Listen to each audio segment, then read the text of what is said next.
Hello दोस्तों, नमस्कार। इस वीडियो में आपको बताएंगे चक्रवृद्धि ब्याज से संबंधित कुछ प्रश्न और उनको हल करने के शानदार तरीके, जिसमें हम आपको बेसिक के साथ साथ शॉर्ट ट्रिक भी बताएंगे।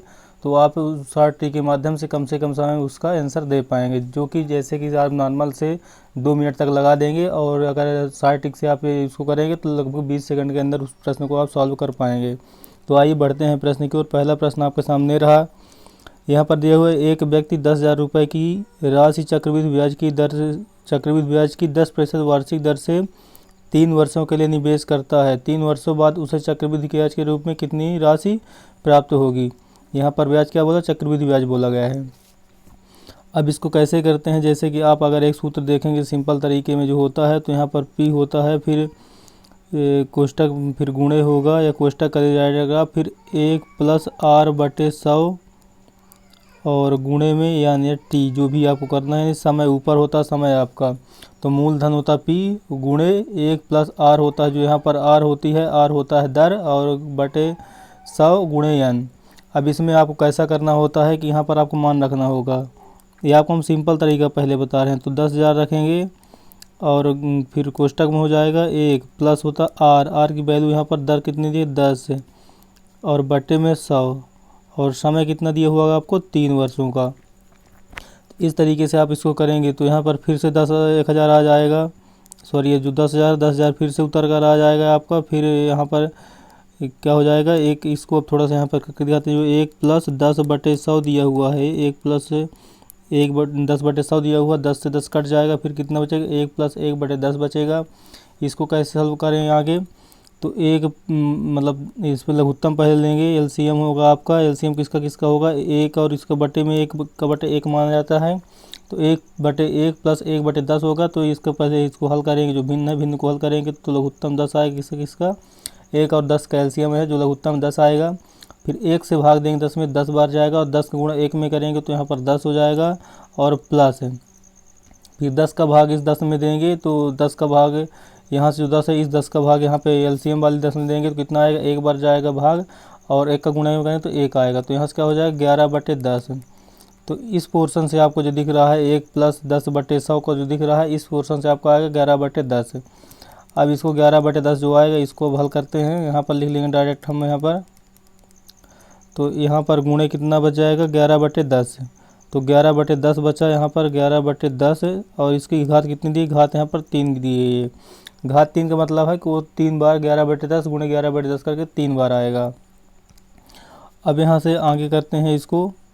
तो अब यहाँ जैसे कि 10,000 लिखा हुआ आपका, 10,000 यहाँ पर लिख लीजिए आप, और गुणे 11/10 आपका 3 बार आएगा, गुणा में 11/10 गुणे 11/10 और गुणे 11/10, ये आपका 3 बार लिख रहेगा। अगर घात 2 होती, समय 2 वर्षों को होता, तो यहाँ पर 2 बार घात आती। अब यहाँ पर बटे में 3 जीरो है, 1 2 3 जीरो आप काट दीजिए। अब ऊपर कितना बचा, 10 गुणे 11 गुणे 11 गुणे 11। तो दो अंकों का हम गुणा कर लें आपके सामने। यहाँ पर 10 गुणे 11 करेंगे तो 11 दाम 110 हो जाएगा, 110, और गुणे, अगर यहाँ पर कर लें, अगर इसको डायरेक्ट करते हैं 11 घन, अगर आप देखें तो यहाँ पर 10 रहने दीजिए। 10 गुणे 11 घन कितना होता है आपका, 1331 है। 1331 11 घन होता है। अगर आप करेंगे 11 गुणे 11 करेंगे तो 121 आएगा, और फिर गुणे 11 करेंगे तो 1331 आ जाएगा। तो अब इसको आप गुणा जब करेंगे 10 गुणे 31 ना, तो आपका इतना क्या हो जाएगा, 1331 हो जाएगा, और गुणे 10 है तो 1 जीरो और बढ़ जाएगा। बस इतना सिंपल सा होगा। अब इसके बाद आपके सामने क्या बोला गया था, ये तो निकल कर आया है, जो मिश्र धन होता है, जो अमाउंट हो गया, मिश्र धन हो गया। मिश्र धन निकल कर आ गया 13,310 रुपये, जो तो ये आपका मिश्र धन निकल कर आ गया। अब यहाँ से आपको निकालना क्या था, निकालना है आपको इस प्रश्न में चक्रवृद्धि ब्याज कितनी होगी। तो चक्रवृद्धि ब्याज निकालने के लिए मूलधन से, ये चक्रवृद्धि ब्याज निकालने के लिए आपको जो मिश्र धन वो निकल कर आ गया हमारा, मिश्र धन से मूलधन यानी पी कितना था हमारा, 10,000 रुपये, इसको हटा देंगे तो हमारा यहाँ से चक्रवृद्धि ब्याज निकल कर आ जाएगा। यहाँ से हमारा CI निकल कर आ जाएगा, चक्रवृद्धि ब्याज निकल कर आएगा। तो कितना आ जाएगा, 0 में 0 गया 0, 1 में 0 गया 1, 3 में 0 गया 3, और 3 में 0 गया 3, बचा यहाँ पर कुछ नहीं। 3310 रुपये जो हमारा है यहाँ पर, तो यह उत्तर होगा। तो 3310 रुपये आपका किस ऑप्शन दिख रहा है, 3310 रुपये आपको ऑप्शन नंबर यहाँ पर डी में दिख रहा है, 3310 रुपये इस प्रश्न का सही उत्तर होगा। अब अगर इसी प्रश्नों को हम किसी ट्रिक के माध्यम से सॉल्व करें कि ट्रिक कैसी होगी, देखिए आप इसमें देख सकते हैं लगभग 2 मिनट से ऊपर का समय लग गया। अब अगर इसको हम ट्रिक के माध्यम से देखें कि ट्रिक के माध्यम से कितने समय में आसानी से कर पाएंगे, तो जब 3 वर्षों का निकालना है तो 3 वर्षों का हमें निकालने के लिए यहाँ पर क्या होता है, 3:1 इस अनुपात में निकालना होता है। तो अब इसकी ट्रिक क्या होती है, यह तो अनुपात हो गया, इस अनुपात में आपको निकालना, हम बताएंगे कैसे इसको अनुपात का क्या यूज होगा आगे। अब 10,000 रुपये का 10% के हिसाब से निकालना है, तो पहले 10,000 रुपये का आप 10% निकालिए। 10,000 रुपये है, इसका आप 10% निकालेंगे। 10% मतलब 10/100। 1 जीरो यहाँ से कट गया, 1 जीरो यहाँ से कट गया। अब कितना बचा आपका 1,000, तो यहाँ पर आप 1,000 लिखेंगे, ये आपका 1,000 होगा। फिर इसके बाद क्या करेंगे, अब 1,000 का, अब 1,000 आपके सामने बचा, 1,000 का फिर 10% निकालेंगे। तो 10% जब निकालेंगे, 0 0 कट गया यहाँ से, और इस 0 से ये 0 कट गया। अब आपके यहाँ कितना बचा 100, तो यहाँ आप दूसरे पद में 100 लिखेंगे। अब तीसरे पद के लिए क्या हुआ, 100 बचा। 100 का 10% जब आप निकालेंगे, 100 का 10%, तो डबल 0 कट, 100 से 100 कट गया, 10 बचा। इस तरीके से आपका यहाँ से बचा। अब इसको आपको क्या करना, आपस में इनको गुणा करके फिर योग करना है, यानी 3 गुणे 1,000, 3 गुणे 100, 1 गुणे 10, ऐसा करेंगे। और इसके बाद इन सबका एक योग कर देंगे, तो 3 गुणे 1,000 करेंगे तो आपका 3,000 आएगा। फिर प्लस कर देंगे, 3 गुणे 100 करेंगे तो 300 आएगा। फिर प्लस 1 गुणे 10 करेंगे तो 1 गुणे 10 करेंगे तो 10 आएगा। अब ऐसे करने में इनको जोड़ेंगे आप, तो कितना आ जाएगा, 3,310।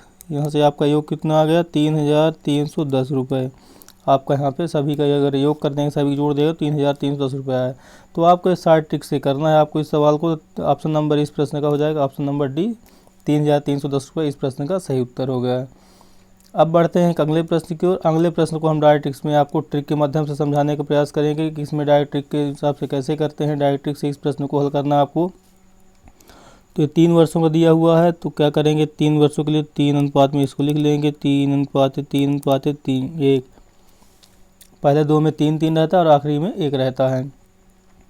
अब इसके बाद देख रहे हैं आप, यहाँ पर बोला गया 8,000 रुपये, तो 8,000 रुपये बोला गया था, और इसका कितना बोला गया, 20%। तो प्रत्येक का 20% हम निकालेंगे, तो 1 जीरो से 0 कट गया, दूसरा 0 से यहाँ 8,000 0 कट गया। अब 800 गुणे 2 बचा, तो 800 गुणे 2 मतलब 1,600 हो गया। 1,600 यहाँ लिख दिए। इसके बाद अब 1,600 का 20% निकालना दूसरे पद के लिए। 1,600 का 20% निकालेंगे तो डबल 0 है, 1 जीरो 20 काटिए, 1 जीरो 1,600 काटिए, तो 160 दूना 2, तो कितना हो जाएगा, 16 दूनी 32, यानी 320 रुपये यहाँ हो गया। अब फिर 320 रुपये का 20% फिर से निकालना है, और बटे 100 करेंगे यहाँ पे, 1 जीरो 20 का, 1 जीरो 320 का, तो बचा 32 दूना 64, यहाँ 64 हो गया। इन सब का आपस में अब हम गुणा करेंगे, तो 16 गुणे करेंगे, 1600 गुणे 3 करेंगे, 16 3 4800 आएगा, यहाँ पर 4800 हो जाएगा। फिर यहाँ करेंगे 3 गुणे 320, तो 0 हो गया, 3 दूनी 6, 3 त्रिकाई 9, 360 हो गया यहाँ से। और यहाँ पर प्लस करेंगे 1 गुणे 64, तो 64 आएगा। इन सबको अगर आप जोड़ रहे हैं तो 4 में से यहाँ 0 0 जुड़ा है तो 4 आएगा। इसके बाद 6 6 12, 12 और 0 12 की 2 आएगा, हासिल लाई आपके पास 1। फिर 9 1 10, 10 8 18 की 8, हासिल लाई 1, और 4 1 5। 5824 रुपये आपके इस प्रश्न का उत्तर हो गया। तो 5840 रुपये आपके इस ऑप्शन में, ऑप्शन नंबर आपका यहाँ पर सी है, 5840 रुपये इस प्रश्न का सही उत्तर हो गया। ऑप्शन नंबर सी 5824 रुपये, यानी 5,824 रुपये इस प्रश्न का आपका सही उत्तर हो गया। तो दोस्तों हमारे वीडियो में अब हम इस वीडियो में 2 ही प्रश्न बताए हैं, तो क्योंकि हम इसमें पहले बेसिक बताए, उसका फिर शॉर्ट ट्रिक बताए, फिर उसी शॉर्ट ट्रिक के माध्यम से दूसरे प्रश्न को भी आपके सामने हम प्रैक्टिस करवाए। तो आप बताइए कि आपको इस ट्रिक जो हम बताए हैं आपको कैसी लगी, और आपको पूरा वीडियो कैसा लगा। और वीडियो आपको पसंद आया तो वीडियो को एक लाइक अवश्य करना है। अब दोस्तों मिलेंगे नेक्स्ट वीडियो में, तब तक के लिए जय हिंद जय भारत।